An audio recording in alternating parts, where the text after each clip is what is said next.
Buenas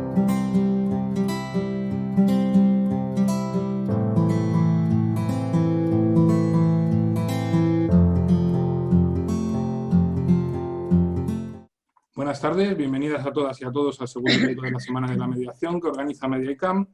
En esta ocasión el evento versará sobre las instituciones públicas en la gestión de los conflictos con formato de entrevista y será Daniela Patricia Almirón quien entrevistará a Alejandro Nató. Pues Daniela, si te parece te doy paso para que comiences la entrevista a Alejandro, procede a presentarle y cuando queráis. Muy bien.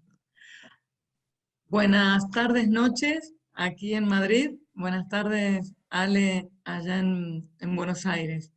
Hola, muchas gracias a quienes se han unido y han tenido interés en este encuentro. Muchas gracias al Centro de Resolución de Conflictos, a Mediaicam, del Ilustre Colegio de Abogados de Madrid. La verdad que muy contenta de esta propuesta y de estar aquí con ustedes y de estar con Alejandro Nató.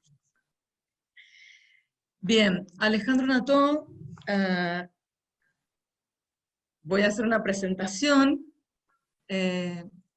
Ante todo, estoy con un amigo de muchos años y a quien considero además un referente para mí como mediadora.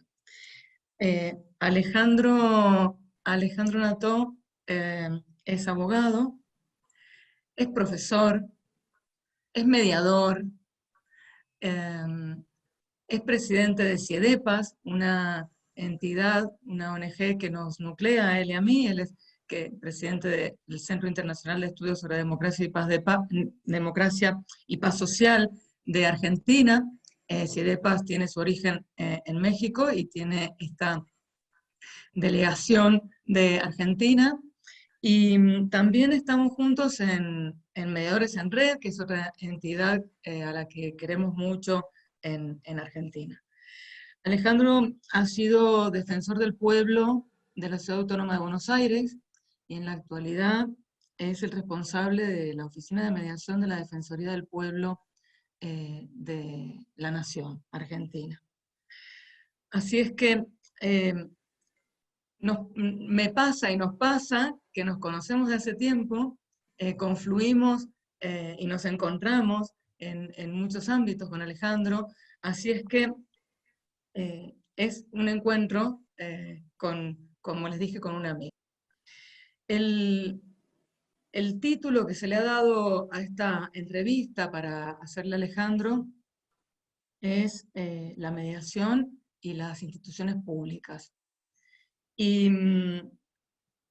lo primero que, que me gustaría preguntarle, luego de lo que de la propia presentación que Alejandro quieras hacer, entrevista en la que te voy a tratar de tú en algún momento y de vos en algún otro momento, seguramente. Después, el tiempo viviendo aquí, se me van a mezclar. La primera cuestión que me aparece ante el título de esta entrevista, de esta cápsula, en la Semana Europea de la Mediación, que es lo que estamos celebrando, es justamente de qué hablamos cuando hablamos de mediación y de instituciones públicas. ¿Y de qué hablamos cuando hablamos de instituciones públicas? Gracias. Gracias, un enorme gracias por la calidez, por la presentación, y bueno, y yo encantado de estar aquí en la Semana de la Mediación, con el Centro de Mediación del Colegio de Abogados de Madrid, contigo, Daniela, que no solo nos conocemos, sino que aparte tengo mucho respeto hacia vos como profesional y te quiero mucho como persona. Así que para mí es un placer enorme y arranco con el comienzo, con la pregunta inicial, que tiene que ver con esto de a qué llamamos mediación dentro de las instituciones públicas o en las instituciones públicas.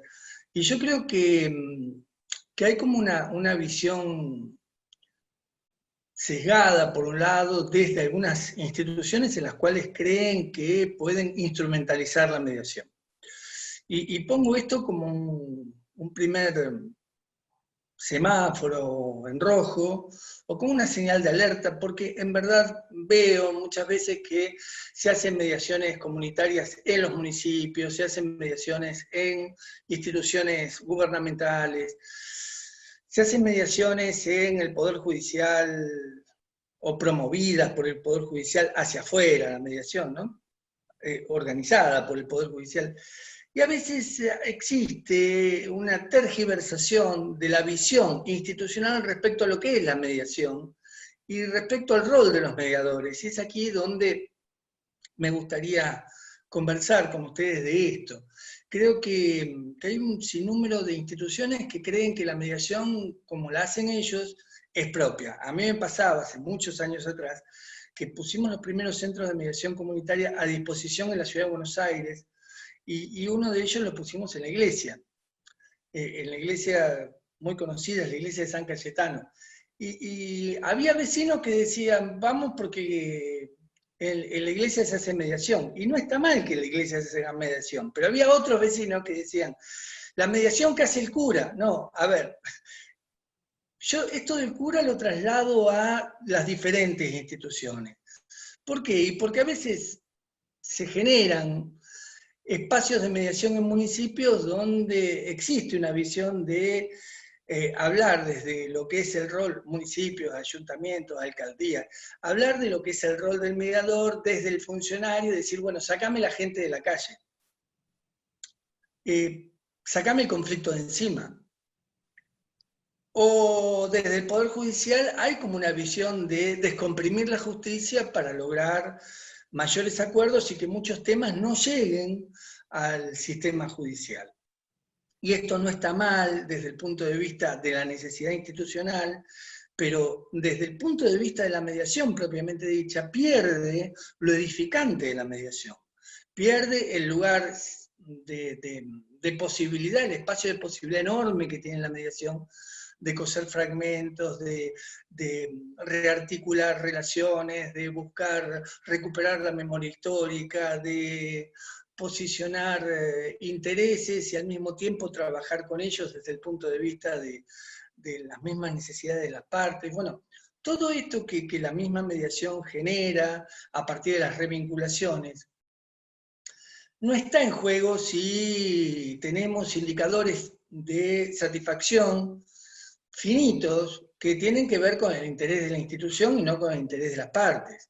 Entonces, ¿de qué hablamos cuando hablamos de mediación en instituciones? ¿Hablamos del interés de las instituciones o hablamos verdaderamente de un servicio público de mediación que le va a dar la posibilidad a aquellos que tienen un conflicto de canalizar su conflicto a través de esa institución que está otorgándole personas capacitadas, formadas, con ética, para poder trabajar sin quedar colonizados con los intereses exclusivos de la institución a la que pertenece.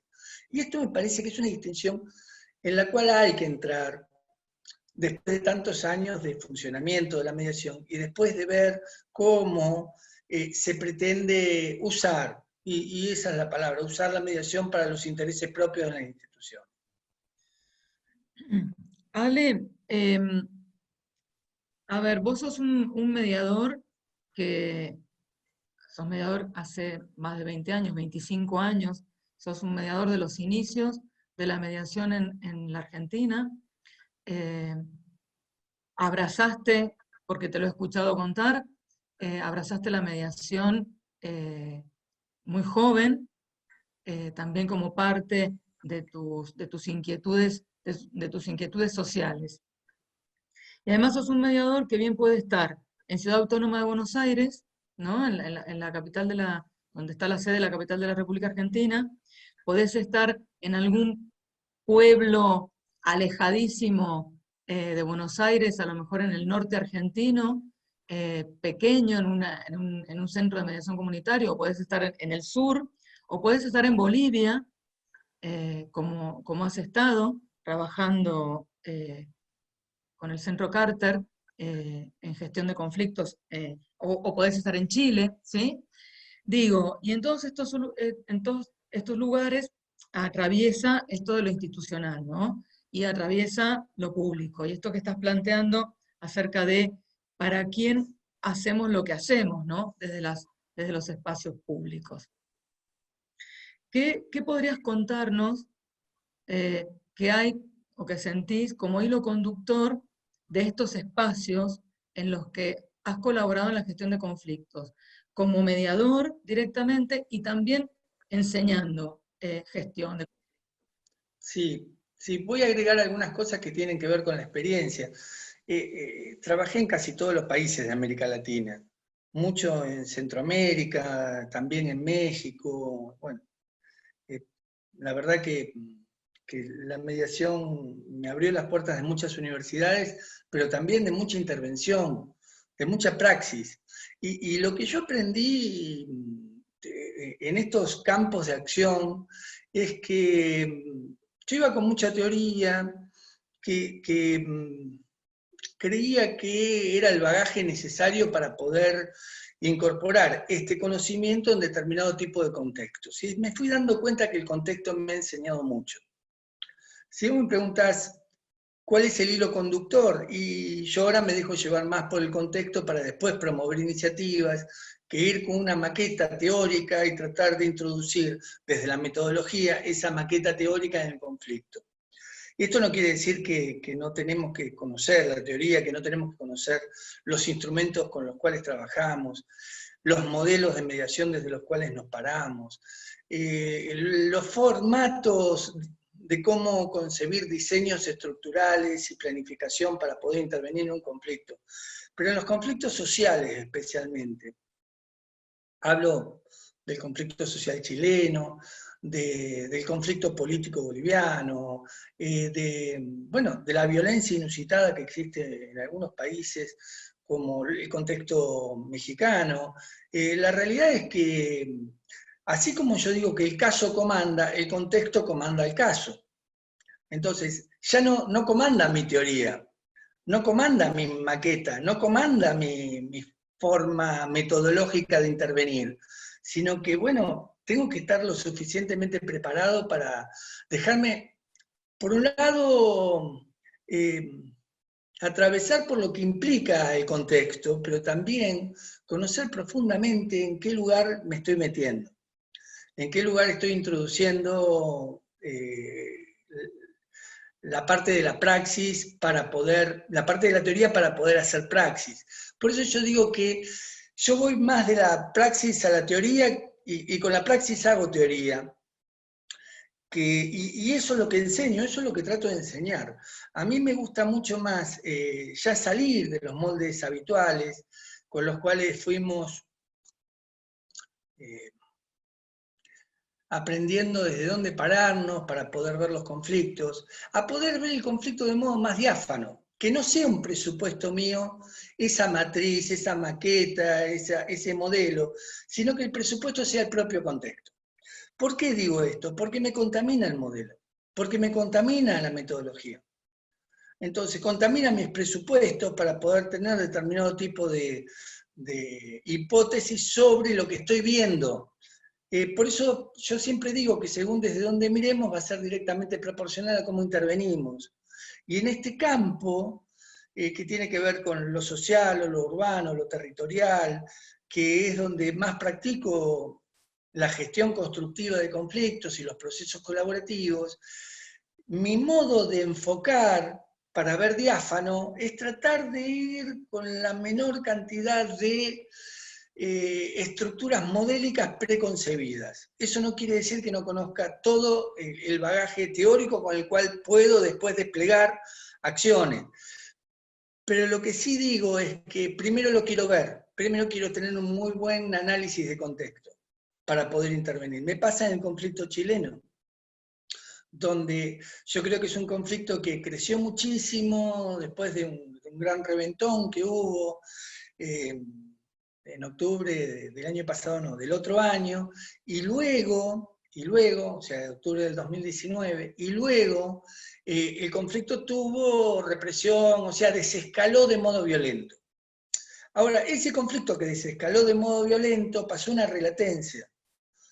pasó una relatencia por esa violencia. Así si se hubiera trabajado también parte del conflicto y se hubiera solucionado algo de ello y no se hubiera tocado la raíz del conflicto, y también tendríamos un inconveniente y el conflicto hubiera vuelto a la relatencia. Un conflicto en la relatencia es para trabajarlo perfectamente, sabiendo que si no se trabaja, posiblemente el conflicto rescale con cuotas de violencia con las cuales todavía no afloró. Y creo que es una señal de alerta, es un pródromo necesario para trabajar el conflicto. Pero claro, no puedo salir a hacer acciones a partir de mis prejuicios, de mis conceptos, de mis preconceptos, de mi modo de enfocar, sino que tengo que hacerlo en función de ese contexto.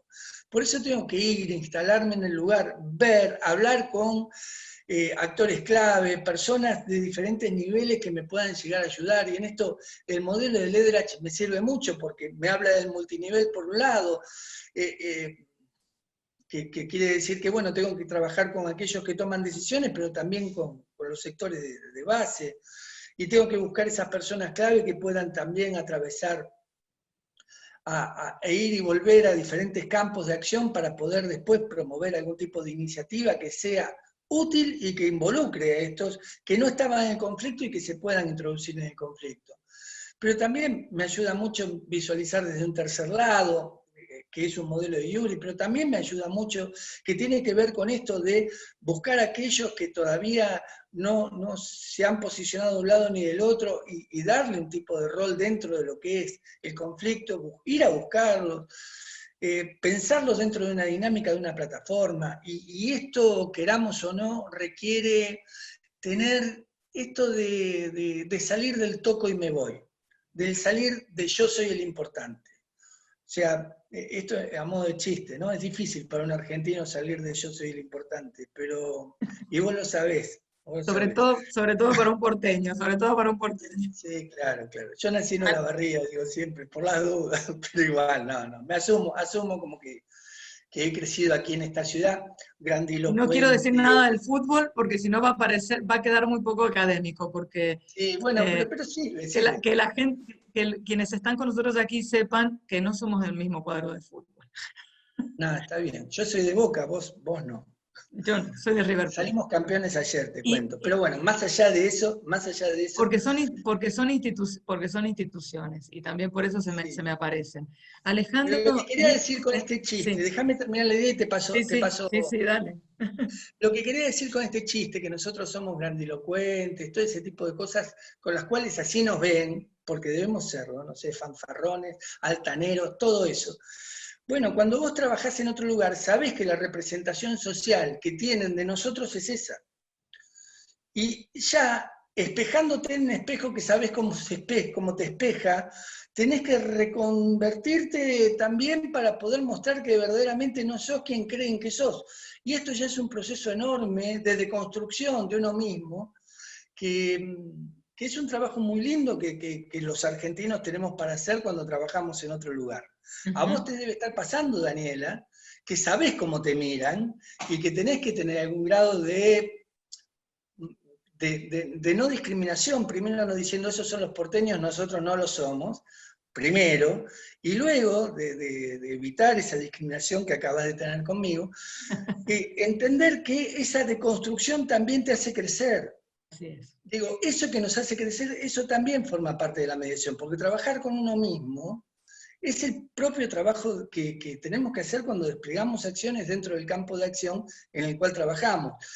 Procesos de gestión constructiva de conflictos, procesos colaborativos, procesos de construcción de consensos, sistemas dialógicos, todo eso que nosotros proponemos en estos campos de relaciones donde hay a veces como un empate catastrófico, hay otras veces como una especie de violencia inusitada. A mí me pasó de trabajar con las maras en Centroamérica, y bueno, ya había todo un prejuicio para con ellos y no había manera de trabajar por el prejuicio. Primero trabajemos el prejuicio y después trabajemos con las maras. Entonces, creo que hay, dentro de lo que es el campo de la interculturalidad, mucho para aprender. El campo de los derechos humanos, mucho para aprender. Y esto también hace a nuestro bagaje de conocimiento. O sea, no es solo qué sabemos de mediación, sino qué sabemos de la interdisciplina con la cual se nutre la mediación para poder tener intervenciones útiles. A ver, escuchándote con respecto a esto de los contextos, los modelos y las deconstrucciones que nos toca hacer como gestores de conflictos, como mediadores o facilitadores, y pensando en esto de las instituciones públicas que acogen un espacio de mediación, me gustaría que pudieras contar un poco la significación de la mediación, un servicio de mediación, un espacio de mediación desde una Defensoría del Pueblo. Tanto porque, bueno, porque has sido defensor del pueblo y porque seguís en el ámbito de la institución Defensoría del Pueblo, y porque justamente cómo el contexto de las situaciones que son llevadas a la Defensoría del Pueblo son una interpelación para quien gestiona conflictos de manera participativa, ¿no? Como responsable de un espacio de esta naturaleza. Entonces, que nos puedas contar un poco esto, el ensamble entre Defensoría del Pueblo como institución pública y el abordaje de mediación, facilitación y los contextos que te han tocado. Sí, y a mí me gustaría hacer un cuadro de situación donde las violencias, las desigualdades, los derechos ciudadanos están en juego y están en tensión, porque la Defensoría del Pueblo tutela derechos humanos. Y tutelar derechos humanos en una ciudad, cuando la Defensoría del Pueblo es local, requiere ocuparse de la cuestión urbana también, ocuparse de cómo se administran desde el espacio público hasta cómo se redistribuye equitativamente determinado tipo de bienes y servicios en la ciudad. Los accesos a los derechos y los accesos a los bienes y servicios de la ciudad. O sea, no es lo mismo una persona, y hablando de temas de igualdad y desigualdad, una persona que tiene que llevar adelante una mediación en un lugar donde chocan intereses dentro de un nivel muy bajo de la sociedad desde el punto de vista de la integración económica, y donde hay un derecho a la vivienda, y donde ese derecho a la vivienda, bueno, no es materializado por parte del Estado. Nosotros los mediadores sabemos, sabiendo derechos humanos, que al Estado hay que llevarlo como parte de las mediaciones, porque es el garante de los derechos económicos, sociales y culturales.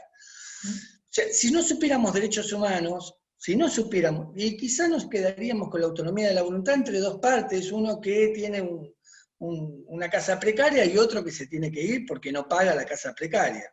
Pero aquel que no paga la casa precaria, que tiene derecho a la vivienda y que se tiene que ir, en verdad, si bien el derecho a la vivienda es un derecho muy declamativo y poco operativo en muchos lugares, la verdad es que el Estado tiene que estar sentado en la mesa. Entonces, donde el enfoque de los derechos humanos atraviesa en las defensorías del pueblo la visión defensorial, donde los criterios urbanísticos y la integración de los derechos ciudadanos tienen que estar bajo principios de comunalidad, de solidaridad, de singularidad. Bueno, yo creo que la práctica social que se lleva adelante en los centros de mediación está sustentada por estos pilares. Entonces no es lo mismo un centro de mediación en una defensoría del pueblo que tiene un rol, la defensoría, institucionalmente hablando, y que esos mediadores de algún modo tienen que garantizar que ese rol se va a cumplir sin perder la imparcialidad. Yo no hablo de imparcialidad, yo hablo de multiparcialidad porque creo que la imparcialidad como tal ya está muy desgastada. Y creo que estos lugares jamás te pueden garantizar la imparcialidad total, porque ya perteneces a una institución, ya estás de algún modo con algún rol predeterminado institucionalmente, constitucionalmente determinado. Bueno, yo hablaba de las defensorías locales, pero en el caso de las defensorías nacionales, nosotros tenemos un artículo de la Constitución, bueno, al igual que en muchos países, España también lo tiene, que no lo tiene Chile, no lo tiene Brasil, por eso digo, al igual que muchos países, que tiene institucionalizada la figura del ombudsman, y que tiene un rol específico asignado constitucionalmente, esa figura. esos principios, uno puede decir, bueno, yo tengo mediadores que contribuyen para los conflictos interpersonales, para los que podrías decirse, bueno, pero no es el rol de la defensoría, sí, pero si viene alguien que te dice, mira, yo tengo un conflicto de carácter donde la competencia, el derecho a la competencia está en juego, y la defensoría tutela los derechos del consumidor, ¿por qué no llevar adelante un proceso de mediación en vez de llevar adelante una acción que termine en una causa y una causa que termine después judicializándose? Cuando en verdad se puede reencauzar a través de una mediación. Por eso creo que las defensorías del pueblo son un lugar ideal para poder llevar adelante procesos de mediación que tengan que ver con la tutela del ambiente, con la tutela de los derechos del consumidor, con las cuestiones urbanas, sociales. Claro que donde aparece la violencia, donde aparece la desigualdad, el rol de la defensoría también es de equilibrar lógicas de poder. Entonces, yo no puedo dejar librado en un desequilibrio de poder muy profundo, en una asimetría muy profunda, dejar librado a solamente garantizar igualdad de oportunidades. Porque eso es lo que hacemos cuando proponemos, no solo mediación en los espacios defensoriales, sino mediación, igualdad de oportunidades. Damos la misma palabra a uno que a otro, le damos el derecho a la palabra a todos, vamos a buscar las palabras que no están a partir de las personas que no participarían, pero sí tenemos la capacidad de poder ver bien el contexto, los incluimos, los traemos para poder dotar de la palabra a los que no tienen voz. Bueno, pero al mismo tiempo de la igualdad de oportunidades, lo que no podemos garantizar es igualdad de posiciones. Porque ese desequilibrio, y esto no lo digo yo, lo dice Rosanne Balión, François Dubet, ese desequilibrio natural que existe en la posición social que tiene uno y otro, y va a seguir existiendo. Lo que puede hacer la Defensoría es garantizar que un lugar de posibilidad para poder llevar adelante un conflicto determinado, que fluya la palabra, y al mismo tiempo con mucha ética reencauzar eso hacia un camino no violento, bueno, eso lo puede hacer la Defensoría. Difícilmente pueda equiparar posiciones. De ser así, la Defensoría debería, a través de sus redes, empoderar a algunos de los actores para después recién poder llamar a un diálogo, cuando ya verdaderamente tenga el poder que tiene que tener. Y para esto están las redes también, y para esto están algunos lugares que tienen la propia Defensoría, para poder trabajar estas cuestiones. Los conflictos socioambientales son conflictos muy propicios para trabajar desde la Defensoría, y los actores sociales recurren a las defensorías con estos conflictos. Sobre todo en América Latina, donde hay cuestiones indígenas, donde hay cuestiones de agrotóxicos, donde está la deforestación, donde está la explotación de la minería a cielo abierto. Bueno, todas estas cuestiones requieren instituciones que al mismo tiempo de garantizar un espacio de diálogo, contemplen también que hay actores sociales que tienen derechos. Y en esto sí juega una especie de polea de reestructuración del poder de un lado. Entonces tampoco hay tanta imparcialidad de una Defensoría del Pueblo porque hay un mandato legal sobre un rol determinado que tiene. Antes de pasar a preguntarte sobre la mediación en el ámbito judicial, hablaste también de la interdisciplina. Creo que tanto para vos como para mí, la interdisciplina forma parte de nuestra vida mediadora. Es decir, yo me formé como mediadora interdisciplinariamente, he trabajado desde el año 2002 con colegas de diferentes disciplinas y creo en la interdisciplina para el abordaje de los conflictos, y además, desde mi punto de vista, la interdisciplina como valiosa cuando se brinda mediación desde instituciones públicas. En estos temas que vos has referido, desde el abordaje de la Defensoría del Pueblo, en temas tan variados, me gustaría, si nos puedes dar una pincelada de la influencia de esto, institución pública, mediación e interdisciplina para el abordaje. Bien, bien, bien. Yo voy a partir de la base que toda la vida he propugnado la interdisciplina para el trabajo en la mediación.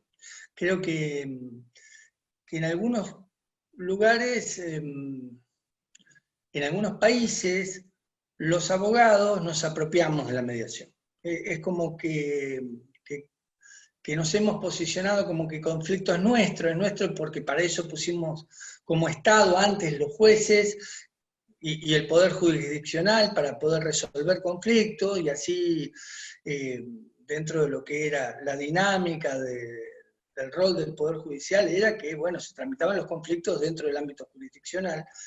Y luego, como también rebasó el ámbito jurisdiccional, hay una necesidad de descomprimir el ámbito jurisdiccional y se busca a través de la mediación soluciones a las necesidades judiciales. Cuando digo todo esto, lo digo porque yo estuve en Brasil hace un tiempo y el presidente del Superior Tribunal de Justicia de Brasil me decía, nosotros somos 205 millones de habitantes y tenemos 100 millones de causas. 100 millones de causas. Si cada causa, cada acción judicial tiene dos partes, estamos todos metidos en algún juicio, hasta los niños bien chiquititos, o los niños incluso, no digo los por nacer porque nos da justo los 200 millones, pero digo, si hay dos partes, pero si hay un tercero citado en garantía o algo por el estilo, ya rebasa esto. Lo que quiero decir con esto es que también la mediación es una necesidad. Yo no discrepo en esto de la necesidad que tiene el sistema judicial de buscar salidas alternas, de buscar modos por fuera para que esos temas no lleguen al sistema. Y aparte creo que es bueno, porque eso promueve de algún modo la gestión de acciones que tengan que ver con la promoción de la propia mediación. Y eso le sirve a la mediación para crecer, para instalarse como una política pública. Hace muy poco tuve un encuentro sobre el tema de políticas públicas y yo decía que, bueno, que una cosa es acciones de gobierno, otra cosa son políticas públicas y otra cosa son políticas de Estado. Muchas veces creemos que hay políticas públicas, pero después esas políticas públicas no se transforman en políticas de Estado, porque fueron acciones de gobierno, no políticas públicas. Lo que quiero decir es, hay una acción de gobierno judicial que promueve la mediación en muchos países. Esto no es malo, esto es bueno. Entonces, lógicamente, si es el propio Poder Judicial el que promueve la mediación y los conflictos son de los abogados. Bueno, yo soy abogado, enseño Derecho desde hace 20 años. Me sigo formando en Derecho, en Teoría General del Derecho, estoy todo el día nadando entre Shower, Cosio, Working, no sé, vivo dentro de lo que puede llegar a ser el mundo de RAS, el mundo de las diferencias que puede llegar a haber entre las diferentes miradas del concepto de derecho, porque creo todavía que eso es digno de ser enseñado y digno de ser trasladado a muchos campos. El derecho tiene mucho para darle a la mediación. Por ejemplo, en mediación comunitaria, las inmisiones, cuando uno estudia inmisiones y ve que viene del derecho romano, las inmisiones, ahí empieza a entender que en verdad el derecho tiene muchísimo para darle. Pero cuidado, el derecho solo no alcanza. Entonces es aquí donde tenemos que abrir el campo a la sociología, tenemos que abrir el campo a la microsociología, porque un microconflicto se transforma en un macroconflicto. Y los macroconflictos tienen un enfoque que sirven para los microconflictos también. Muchas veces modelos que nos sirven para mirar macroconflictos, yo los llevo a un conflicto familiar y me sirven perfectamente. Bueno, la antropología social, la sociología de la cultura,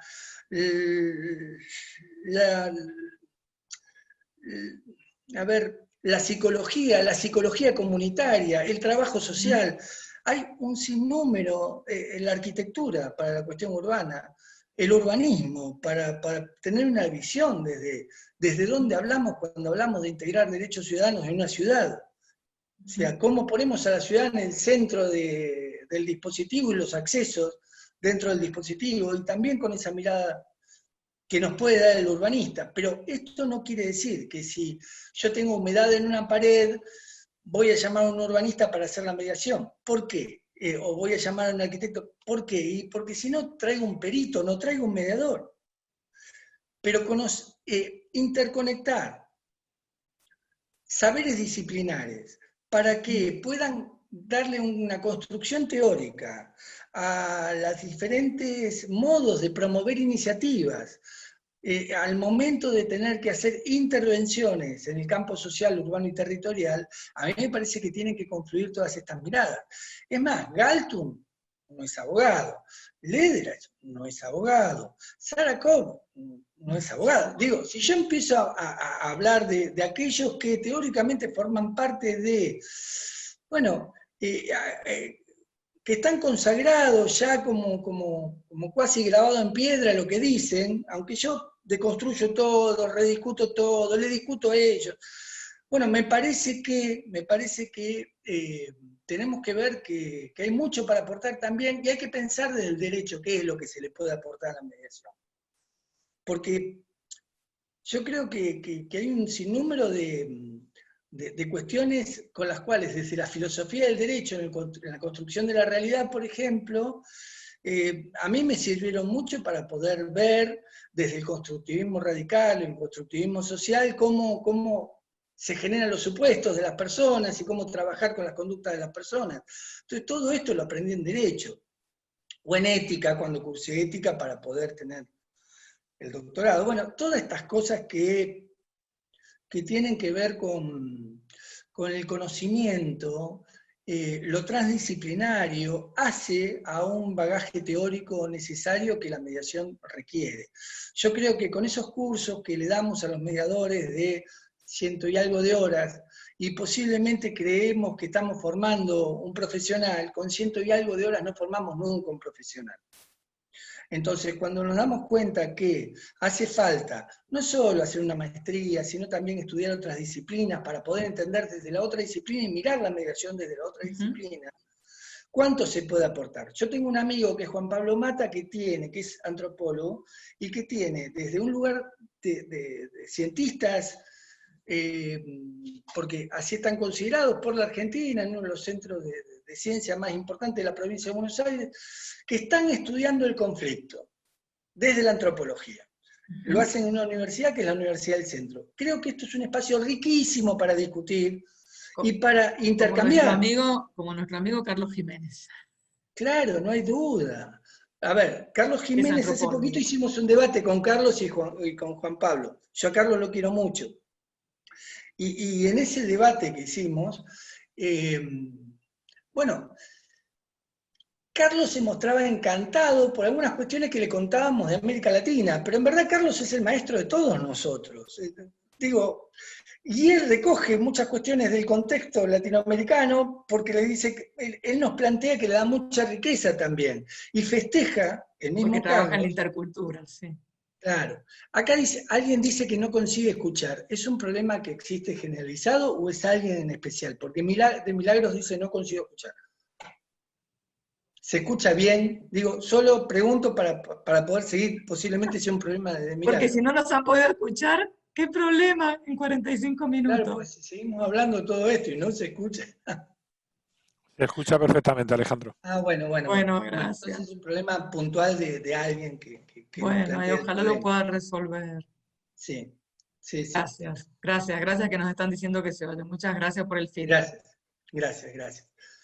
Bueno, por ahí va esto que tiene que ver con la búsqueda de darle mucho más contenido que el contenido vacío que alguna vez tuvo la mediación, cuando nos quedamos con los 3 modelitos y decir, bueno, esta es la mediación. No, paren. Si esa es la mediación, es muy poquito, o las herramientas solamente, es muy poquito. Yo a veces las herramientas en cualquier curso en 15 minutos las explico, y después sigo rápidamente para dar otras cosas, porque digo, mirá, las herramientas las vas a usar en el último tramo, después de pensar qué vas a hacer. Primero tenés que saber qué vas a hacer. Ahora, vos, Dani, que tenés tanta trinchera de mediación, porque la verdad, te lo digo porque tenés muchísimas mediaciones en la espalda. Has hecho muchísimas mediaciones prejudiciales.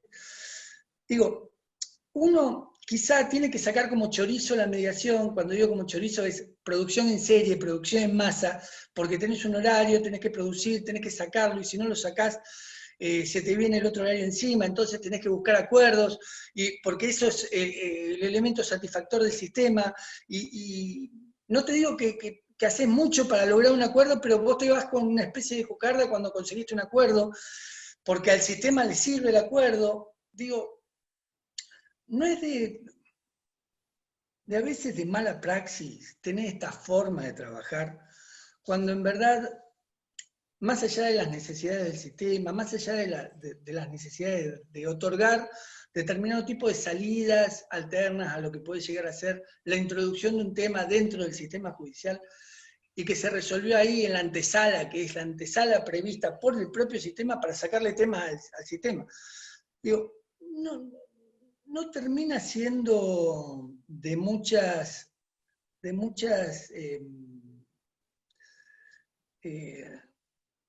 disonancias de lo que debería ser verdaderamente, y terminás chocando entre lo que verdaderamente es y lo que debería ser. Hemos dado vuelta a la entrevista, yo te respondo, no tengo problema, sabes que te respondo. Te lo pregunto para que vos ¿Sí? nos cuentes.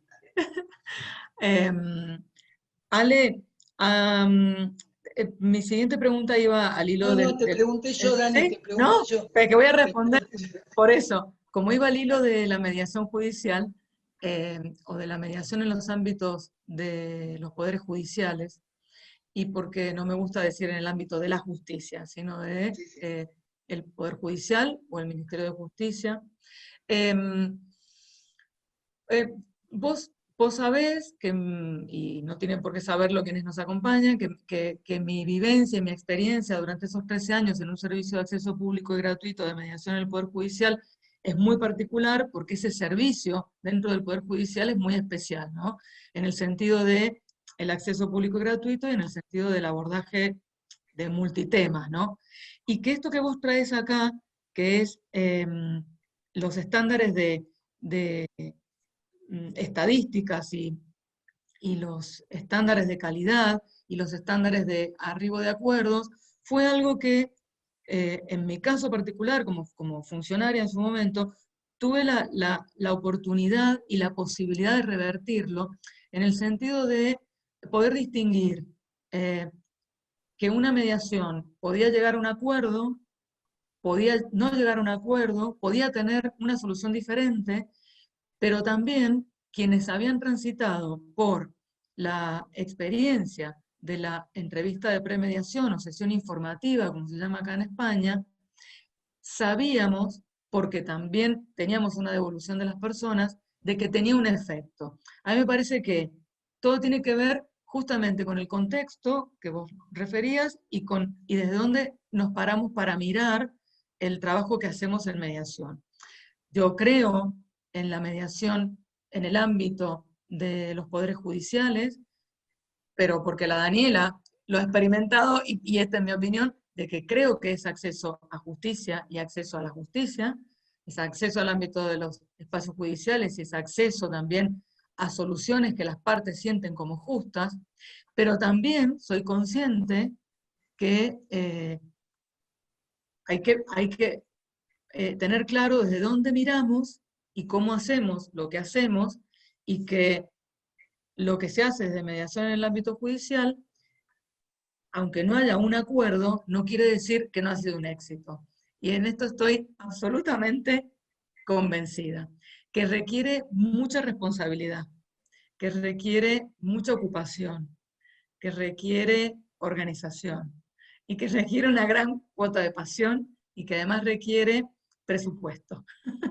No presupuesto de prejuicios, sino que requiere presupuesto. Está buenísimo lo que decís, pero requiere también reorganizar algunos ámbitos que no están, o espacios que están predeterminados del modo en que todo tiene que salir en este tiempo, el modo que no hay indicadores de calidad que no sean los acuerdos, en el modo que a mí tráiganme resultados, Entonces, bueno, no solo... Y después en el modo que te pago en función de la cantidad de acuerdos más, y esto pasa en muchos servicios de mediación, si me traes acuerdo te pago más que si no me traes acuerdo. Porque a veces el acuerdo del no acuerdo es un acuerdo y nosotros lo sabemos. Y también requiere, Ale, te interrumpo por esto, Sí, sí, una está bien, pincelada, Dale, dale, sobre dale. esto, que requiere también tener una mirada amplia de implicar a cada persona que va al espacio de mediación, y cuando digo cada persona estoy diciendo las partes, sus abogados y todos los entornos, digo, cómo implicamos y aglutinamos y somos inclusivos, ¿no? De esto que vos decías, qué pasa con los abogados que nos apropiamos a lo mejor de la mediación. Bueno, El conflicto. el tema de los abogados y abogadas, acompañando a sus clientes, cómo los incluimos en los procesos de mediación y los legitimamos y reconocemos, ¿no? Y Claro, que son esto implica que nos tenemos que quedan 7 trabajar con minutos. narrativa. Dale, haz lo que Es quieras. que, no, es que en estos 7 minutos, además de todo lo que quieras decir, es insoslayable poner sobre esta mesa imaginaria que tenemos, que nos estamos tomando un café todos juntos aquí, qué ha pasado con la pandemia y cómo ha atravesado a las instituciones públicas que brindaban mediación antes, al menos acá en España, antes del 14 de marzo del 2020, y qué ha pasado con las instituciones públicas que brindan mediación luego del 14 de marzo, ¿no? ¿Qué ha pasado aquí y qué ha pasado en el mundo? Vos tenés conocimiento de esto. ¿Y cuál es la interpelación que vos crees, o las interpelaciones que crees que tenemos? Sí, yo creo que los mediadores estamos absolutamente interpelados en esta etapa, pero primero me gustaría poner el título, ¿no? Las pandemias han profundizado la desigualdad. O sea, esta pandemia en especial, y después las olas de pandemia que están por venir, yo creo que si algo han logrado a nivel global es globalizar algunas necesidades por parte de acciones públicas, o sea, reconstituir el vínculo entre la sociedad y el Estado, al menos en materia de salud. Después, que la confianza es el agente vinculante de toda convivencia, esto lo sabemos, pero que construir confianza donde ya se había mellado y mermado mucho la confianza a partir del nuevo rol del Estado es fundamental. Y creo que en este rol del Estado, cuando vos preguntás por las instituciones públicas, a mí me parece que este hecho inédito, excepcional, exclusivo y excluyente, que implica la pandemia, nos obliga a repensarnos en qué lugar estamos y las capacidades de acción que tenemos, las posibilidades de potenciar lo que nosotros podemos generar desde el campo de los procesos colaborativos, cómo esto ha mellado en lo micro también, cómo esto ha entrado en los hogares, cómo esto ha entrado en las escuelas, cómo esto ha entrado en los barrios y cómo la mediación en estos 3 lugares de socialización tiene un lugar importante, pero bueno, yo no quiero profundizar porque tenemos poco tiempo, pero así como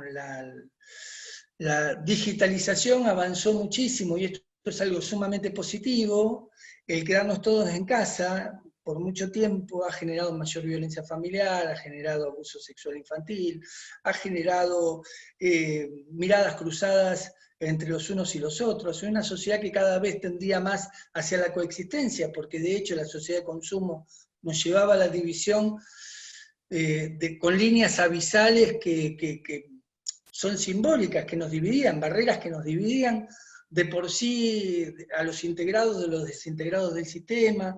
Bueno, aparecen algunas figuras que son con categorías de mayor tensión dentro de los vínculos relacionales. Entonces esas figuras como el migrante, esas figuras como como el otro no legítimo otro que está dentro de mi sistema, que ya antes era irritativo, hoy en día se nos pone como una condición para los términos de la convivencia que sigue. Entonces yo creo que apareció la vecinocracia, por otro lado, vecinos que denuncian a vecinos que miran mal a los otros, y apareció también un vecino activo, un vecino proactivo, que denuncia cuando tiene que denunciar. Entonces esos lugares me parece que son centrales también para pensar de cómo la sociedad se reformatea, de cómo lo global incide en ese reformateo de lo social, y cómo nosotros como profesionales con ética tenemos un lugar para trabajar como contrapunto de las narrativas constitutivas. Y creo que esto hace a los valores, creo que esto pone en marcha una cadena de valor distinta y a través de acontecimientos que podemos producir en el campo de la gestión constructiva de conflictos. Y esto nos da la posibilidad de maximizar nuestro conocimiento. O sea, estamos obligados a poner nuestros programas en discusión. Nuestros programas de formación los tenemos que poner en discusión. Y creo que una vez que discutamos en serio sobre cómo tenemos que atravesar nuestros programas con la interdisciplina, vamos a darnos cuenta cuánto de otros campos disciplinares necesitamos para poder verdaderamente ser los mediadores que la etapa requiere. Creo que hay muchos procesos colaborativos que generar, pero espacios donde se construya el valor social también. Y eso supera la estética dominante y al mismo tiempo genera una ética de mayor compromiso con el dolor de los demás, en esta etapa de desigualdad tan profunda que generó la propia pandemia. ¿Crees que la mediación, los procesos participativos de gestión de conflictos desde instituciones públicas, deconstruidas y vueltas a construir, pueden aportar para aliviar, para aliviar esas desigualdades, para encontrarnos en igualdades? Yo creo que se puede achicar la desigualdad en la práctica. Y eso es mucho. Eso es mucho en esta época. Por eso me parece que con esta definición, que la aprendí de François Dubet y que me sirve mucho para poder pensar desde lo mío qué puedo hacer para contribuir para una sociedad mejor, creo que achicar la desigualdad en la práctica es muy importante. Porque a veces cuando tenemos campos de mediación, como los de mediación comunitaria o mediación social, y desde las instituciones públicas esperamos que el conflicto nos venga a nosotros. Y yo creo que nosotros tenemos que ir al conflicto. Y este cambio de mirada también va a producir un cambio dentro de lo que es las necesidades del conflicto, ¿no? Lo que promueve el conflicto. Así como los conflictos requieren procesos de cambio, no la solución del conflicto, sino procesos de cambio, y procesos de cambio de patrones en los vínculos relacionales. Bueno, yo creo que nosotros tenemos que tener un cambio de actitud también, de eso de creer que si no llega el conflicto a nosotros, el conflicto está en otro lado. No, nosotros tenemos que ir al conflicto. Y creo que por ahí pasa también este nuevo desafío de esta interpelación que la etapa genera en nosotros. Ale, y hay una pregunta que nos hace, es una amiga nuestra de Argentina. Oscar, ¿quieres decir tú a viva voz la pregunta que ya habían hecho? Sí, Daniela. A ver, Ani Acevedo pregunta, ¿considera que las defensorías deben preservar la equidad más que la igualdad porque no tienen los mismos accesos? Sí, qué bueno. Bueno, Ani ha trabajado mucho tiempo en defensoría, conoce el tema y ella misma en la pregunta da la respuesta. Te agradezco mucho, Ani, que preguntes lo que preguntaste. Claro que sí, claro que sí. Sí, buenas tardes. Sí, buenas tardes. Me tomo la licencia porque me la han permitido en el blog de preguntar directamente sobre lo último que estaba diciendo el ponente, de ir al conflicto, sobre abogacía de oficio y demás. Y me refiero más que nada, que me imagino que en Argentina es exactamente igual que aquí, aunque el procedimiento sea distinto. La, digamos, sospecha de entrada de parte de la abogacía con respecto a la mediación, y esa conflictividad que puede ser difícil no sé, a ver si con este nuevo anteproyecto de ley se soluciona, pero yo no sé cómo lo ven desde la abogacía, o como lo ha dicho la Defensoría en su experiencia. Y me refiero a casos concretos de un desequilibrio muy flagrante, y además desde el inicio, desde la judicialización del problema, e incluso antes, que no ha podido evitarse, que podría haber sido evitable, pero no se ha hecho, y llega, pues, cae como una especie de losa tanto al abogado o la abogada de oficio como al justiciable, que es persona física, en una situación muy desequilibrada con respecto a la otra parte procesal, ¿no? Habría un montón de ejemplos que poner, pero ahora mismo tampoco quiero alargar demasiado la pregunta, porque igual, como me encanta hablar, igual ni se me entiende. No sé si me he explicado suficientemente bien, pero vamos, me refería... Sí, Marisa, una cosita quería advertir. Os pedimos, por favor, que hagáis las preguntas a través del chat de forma escrita para que sea más dinámica la conferencia. De acuerdo, gracias. Gracias. La haría más breve, pero es que me ha apetecido hablar porque me encanta el acento argentino, y sobre todo me encanta la pausa con la que habláis todos los argentinos, que yo conozco, es un país que conozco bien y conozco, entonces me ha gustado y me he tomado esa, digamos, licencia. No vuelvo a intervenir, o si lo hago, será escrito. Gracias. Gracias, Marisa, a mí me encanta tu acento. Gracias. Bueno, gracias. Creo que sí, que el abogado de oficio, al igual que algunos ámbitos de la función pública, se encuentran con un tema judicializado y que es un bodoque el tema, pero bueno, es lo que nos toca, ¿no? Es lo que nos toca.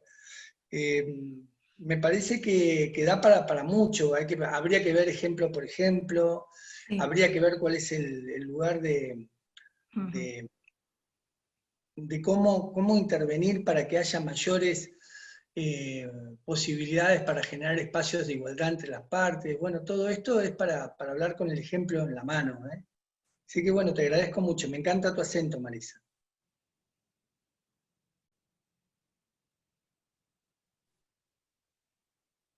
¿O les cuesta escribir o no tenemos preguntas? No me lo puedo creer. No, si no tenemos preguntas podemos seguir con Marisa, que nos dé un ejemplo y tranquilamente. Sí, perfecto, sí, lo pongo.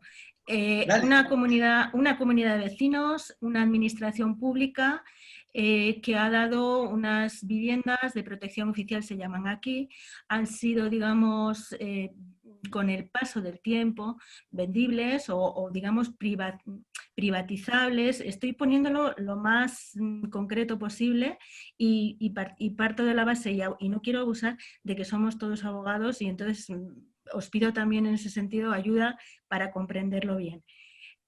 Son viviendas, bueno, pues, y hay un montón de personas que han ido, lo que ha dicho, si es que lo has dicho antes, no recuerdo el nombre del ponente. Alejandro, es verdad. Lo has dicho antes, los vecinos contra vecinos, y bueno, pues una serie de problemas. Dale.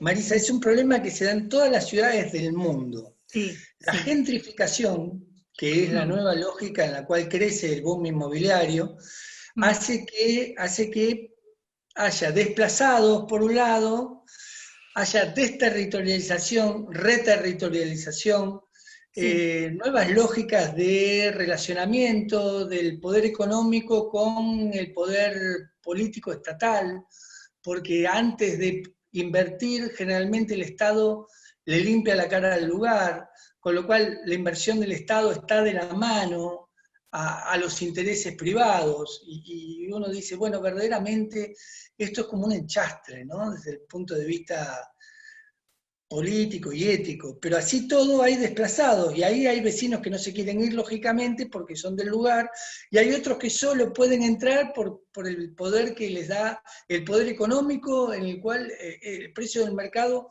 les permite entrar. Y esto es conflicto, esto es un conflicto enorme. Ahora, cuidado con hacerle el juego a la gentrificación desde la mediación. ¿Por qué digo esto? Porque, lógicamente, en estos pasos que tienen que ver con la estigmatización del lugar, con el nuevo precio, con el lavado de la cara, viene el desplazamiento. Y a veces hace falta, en esta lógica del capital, el desplazamiento de los vecinos para que vengan los nuevos con mayor poder adquisitivo. Para ser más gráfico, generalmente o se redistribuyen lugares en las ciudades, porque se edifica en algunos barrios donde no había centralidades, o se le echa el ojo de un modo proactivo a algún barrio en especial y se lo hace lindo el barrio. ¿Lindo a los ojos de quién? Porque el que vive lo vive lindo. Lindo para aquellos que tienen más poder adquisitivo, entonces se tienen que ir los que no tienen el poder adquisitivo. Y en esto de tener que irse se genera una fricción, una tensión, en la cual se judicializan los temas, vienen los abogados de oficio, pero vienen también los mediadores comunitarios, instrumentalizados por la lógica del capital. Y es aquí donde digo, cuidado, hay que tener ética, ¿eh? Hay que tener ética, hay que saber qué es lo que uno está haciendo y para quién lo está haciendo cuando uno hace algo. Porque una cosa es la autonomía de la voluntad de las partes y otra cosa son las posibilidades que tiene cada parte para poder llevar adelante algún tipo de lugar dentro de lo que es el mismo proceso. Bueno, aquí son las 20:08 y... ¿Hay alguna pregunta más, Dani? Última. No, sabes que a mí me encantaría que siguiésemos conversando, pero